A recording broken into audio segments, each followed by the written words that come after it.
I'm Guy Kesterman, the Testaman, and today I'm out vibing on USE's Vybe suspension stem.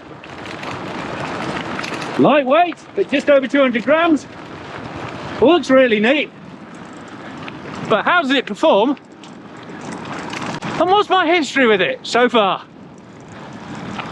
But before we get into all that, just hit that subscribe button so YouTube serves you the next videos. So got a whole bunch of other stuff on test now.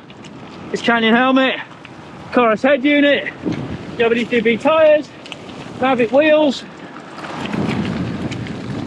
Canyon seat post, spats, overshoes. And you wouldn't want to miss out on all that review gold, would you? And if you really want to help out, please consider subscribing on Patreon. Right, so there's a chance you've already watched the Redshift suspension stem review, which means you'll know the pros and cons, but I'll go through them again. Basically, stems, a lot cheaper than forks, a lot easier to fit, don't affect your geometry, don't need specific fork geometry. A lot cheaper, a lot lighter, especially this USE one. 200 grams, it's about the lightest option around. And with 20mm of travel, it actually gives a surprising amount of extra comfort and control between you and the bike. I nearly said bounce there, but that'll be the wrong phrase to use. Because the key difference between this exposure and that Redshift is it does actually have rebound and preload damping. So basically, you can just squish whatever elastomer you've fitted a little bit with a 3mm Allen key, top or bottom, to tune the ride characteristics and basically just stiffen up how much it twangs back. How do sheeps? Or how much it needs to get it moving in the first place. So, comes pretty bouncy as standard, but once you get that, whoa, nice bit of off camber. Once you get a bit of wind on the preload, it settles down.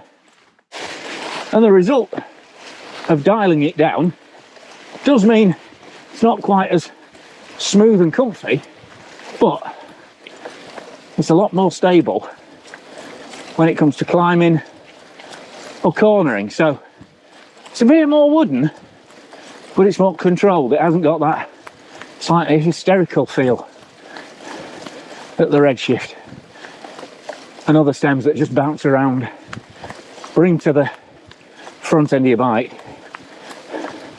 No, don't get me wrong, it still moves plenty, and while it's only 20mm at the stem, it probably equates to about 40-50mm at the end of the bar, which is similar to how much most gravel suspension forks move.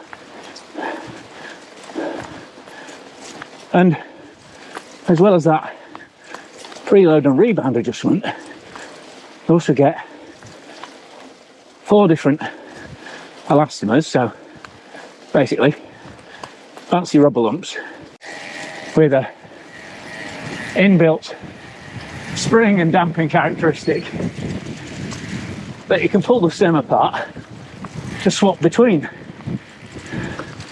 And gives you a faff to get that done, and make sure you torque that bolt back up to a specified 10 Newton meters,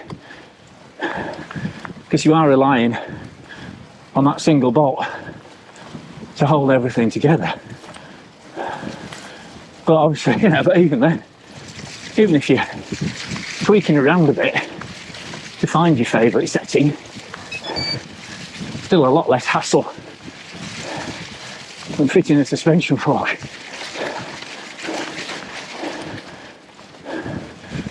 And actually, there's more control in this stem than something like a lathe, which is purely just free range rebound from the leaf springs. So it's lighter, it's more sophisticated, and the RRP slightly cheaper than the Redshift 2. Graham's on his first gravel suspension ride on the Bourbon next to me, so how are we finding that, Graham? I want a seat post that drops. Other than that, I'm fine. Yeah. It lets you get a move on, doesn't it, compared to a rigid fork? Definitely, yeah. It's a lot more control, a lot more smooth. Even though with a little power field there, so I got power field, a bumpy field. Nice. Quietly confident distance. Oh, and back to the things that apply to all suspension stems that also apply to this one is that leverages massively differ depending on how you hold the bars. So while it works fine, in fact it's really smooth and fluid for half the stats. Out on the front of the hood, you got lots of leverage. Up on the tops of the bars, for any given elastomer rating, it's going to feel a lot firmer. And if you're down on the rocks, because your hands are behind the pivot point and effectively your bars are, your weight's pushing the bar upwards and forwards, pretty much no use at all.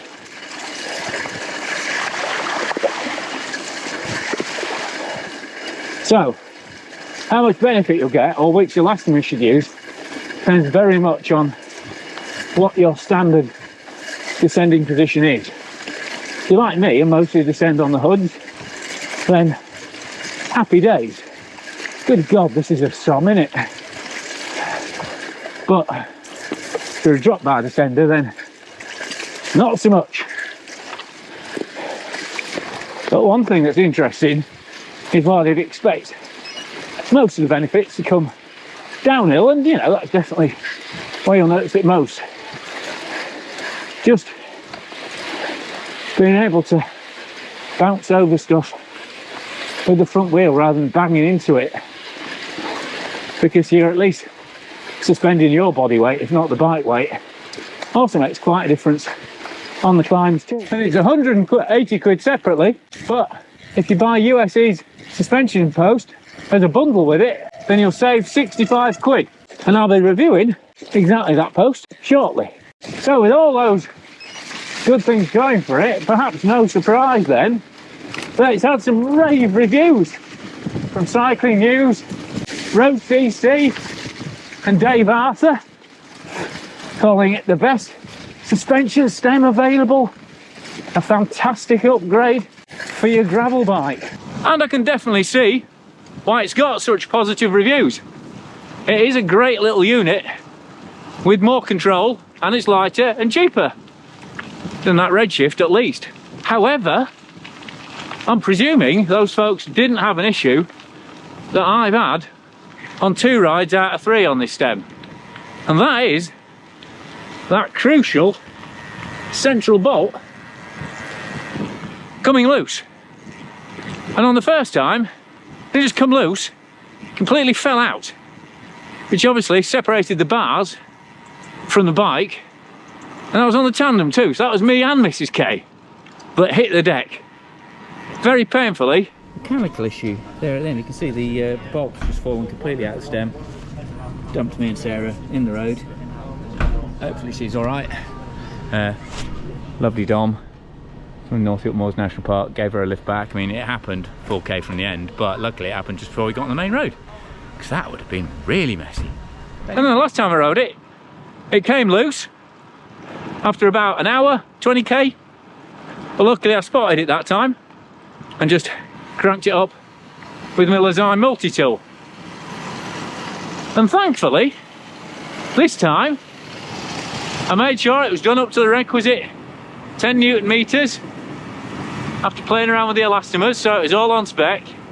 And this time, despite, as you've seen, you know, some fairly chunky sections of off-road, it's been absolutely fine. So, currently, we're on a good run. And hopefully that's the way it'll stay.